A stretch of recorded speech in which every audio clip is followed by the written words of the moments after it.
Saturday.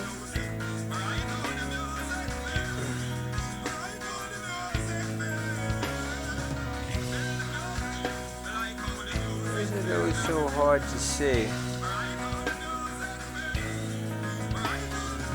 4:36, July 7th, 7/7.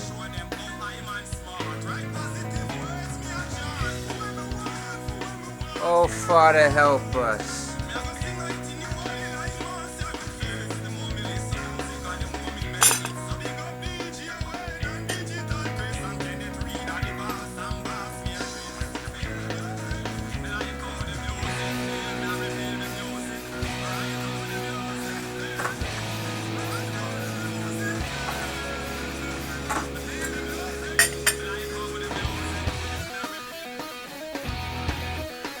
Paradigm.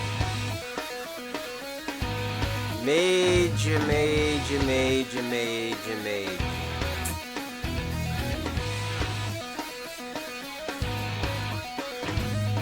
Before I get to the paradigm and paradigm shifts, and the difference between paradigms,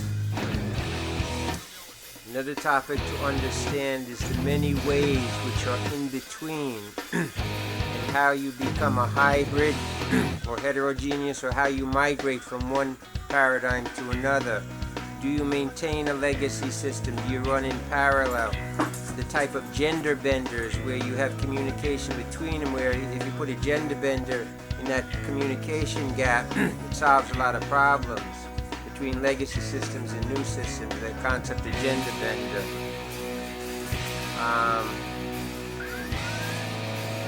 And the feedback loops involved in that, but that's something to understand in this process of whatever you want to call it. So when you go from one state to another state, there's the state in between. Not only is there the state in between, but there's the state of change that is within the state that is in between the two states. Not only that, but there's the rate of change on the state that's within the state that's within the two states. You get what I mean? That is recursive Fibonacci. Endless, whatever. That's why to be careful how we think, because all our thoughts are infinite. The paradigm to really understand with a major type of conflicts, like if you look at why we are where we are, and those that is above us, and da-di-da. It's kind of easy, well, to put it into the modern day analogy, if we understand the networks and the internet and what happened with downloads and music sharing, is it's the hierarchy versus the neural, or P2P, peer-to-peer network sharing. Neural, neighborly community, versus the hierarchical structure. Okay, these two paradigms on the computer world, if you bring them into our human world, it's the paradigm of control versus guidance. Control versus guidance. The book versus this and that. Okay? Control versus guidance. Control means you don't do it. You're not in control. There's some other control above you and around you.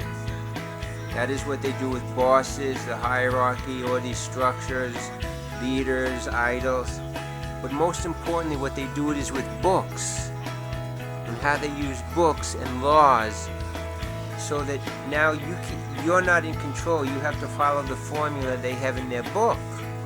That means God can't speak to you, or whoever you like to is your guidance that you can hear.